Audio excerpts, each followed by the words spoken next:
Bonsoir. Les informations pour ce mardi 4 avril. Les informations collectées par le gouvernement montrent que le paiement de la sécurité sociale va devenir insoutenable au fil des années. D'après une projection de la mi-trimestre, les proportions des bénéfices de retraités en relation avec les taxes prélevées sur les salaires personnels serait de 80% si la décision de changer l'âge de retraite n'avait pas été prise pour repousser à 65 ans. Le contrôleur général du ministère des Finances, de la Planification nationale et du Commerce, Astrid Tamatav, a déclaré que cette augmentation de 2 ans pour l'âge de la sécurité sociale a permis de fermer cet écart pour arriver à 71%.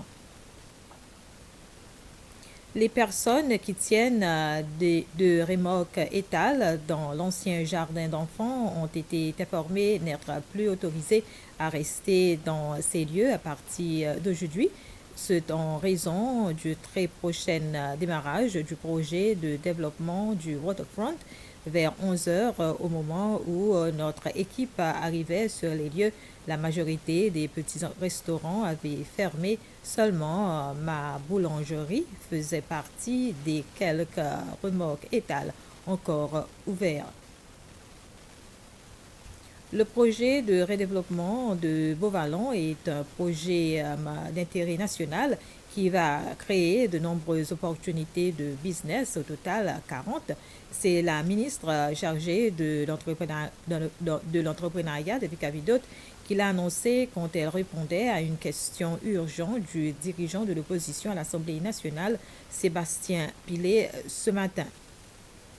Pillet voudrait savoir si le gouvernement avait vraiment demandé aux vendeurs de repas et autres articles de quitter l'ancien site de la régate au plus tard en juillet, et si oui, pour quelles raisons et qu'est-ce qui avait prévu pour ces jours.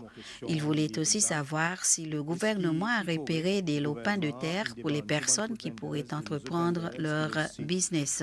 La ministre Vidot a répondu que son ministère et ses partenaires dans le gouvernement ont intensément travaillé à travers des consultations afin que Beauvallon possède un projet de développement. La ministre Vidot a aussi fait ressortir que le but est de rendre Beauvallon plus propre et plus attrayant, donner aux petites entreprises des installations plus durables, répondant à des critères sanitaires et capables d'attirer plus de clients locaux ainsi que les touristes. Les Seychelles auront bientôt leur première centrale photovoltaïque flottant qui sera située dans le lagon de Providence à Cascades. Les accords pour le projet ont été signés entre le gouvernement des Seychelles, la PUC, et CARE, un producteur indépendant d'énergie renouvelable, et Vetivertech, une entreprise locale. Écoutons le ministre de l'Agriculture, du Changement climatique et de l'Environnement, Flavien Joubert, et le directeur régional de CARE Océan Indien, Olivier Garing. Cette centrale de 5 MW qui sera construite dans le lagon de Providence à Cascades, comme vous le savez tous, sera la première installation de production d'électricité indépendante du pays. Nous espérons que ce projet servira de déclencheur pour inciter d'autres partenaires à investir dans les énergies renouvelables aux Seychelles.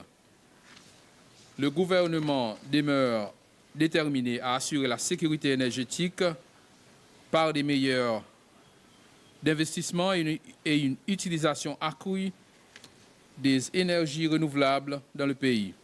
Plusieurs efforts ont été déployés pour offrir un environnement propice aux investissements et aux activités des entités privées.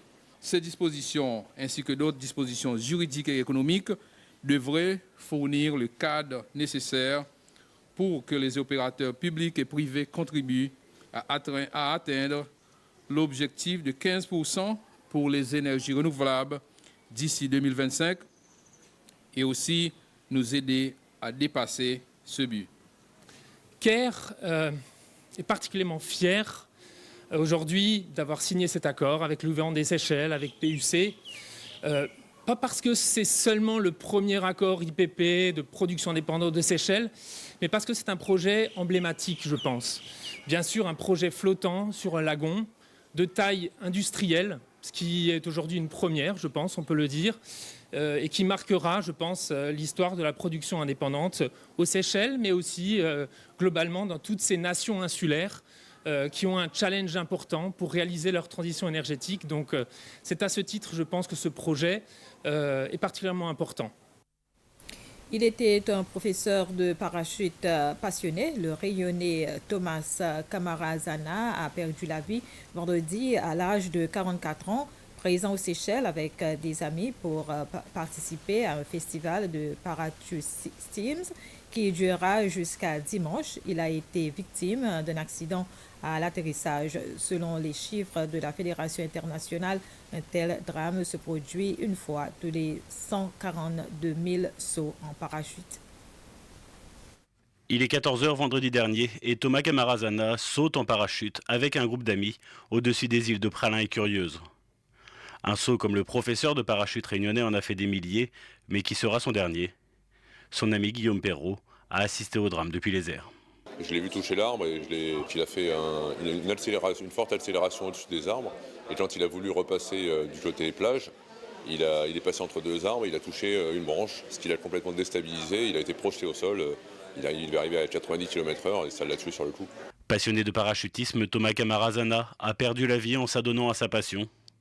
Bien qu'effondrés, ses amis Sonno et Guillaume ne veulent aujourd'hui blâmer personne. Le parachutisme est un sport extrême et chaque erreur peut se payer au prix fort. Thomas était vraiment quelqu'un de très gentil, de très généreux, mais il était un peu foufou, il était un peu une tête brûlée et du coup il avait tendance à faire des choses un peu risquées. Et la vie, et on sait qu'on fait une activité à risque et il faut essayer de les minimiser au maximum et lui il n'avait pas cette mentalité à minimiser les risques, il était plutôt à allez c'est parti, on se fait plaisir et on vit la vie jusqu'au bout. Et c'est pour ça qu'on l'aimait beaucoup et qu'on rigolait bien avec lui. Dans la communauté endeuillée du parachutisme, l'accident dont a été victime Thomas Camarazana est perçu comme une tragédie, mais aussi comme une douloureuse piqûre de rappel. Comme dans tous les sports extrêmes, la prudence doit primer sur la passion. Karine Joly a 7000 sauts à son actif et n'est pas prête de s'arrêter. C'est vrai que c'est pas très normal en tant qu'être humain de sauter d'un avion à la base ou de faire de la plongée sous-marine. Alors tout le monde saute sur le truc en disant « Oh là là, mon Dieu, c'est trop dangereux le parachutisme ». Mais c'est pas vrai. C'est pas vrai. Moi, j'ai 7000 sauts et je vais super bien et j'ai toujours respecté les règles qu'on a mis en place et je sais que je continuerai longtemps ma carrière de parachutiste. Parti en vivant sa passion, Thomas Camarazana laissera un grand vide derrière lui dans le milieu du parachutisme. Hier, plus d'une centaine de personnes étaient réunies sur une plage réunionnaise pour lui rendre un dernier hommage. Voilà, c'était les informations. Bref, merci de votre attention.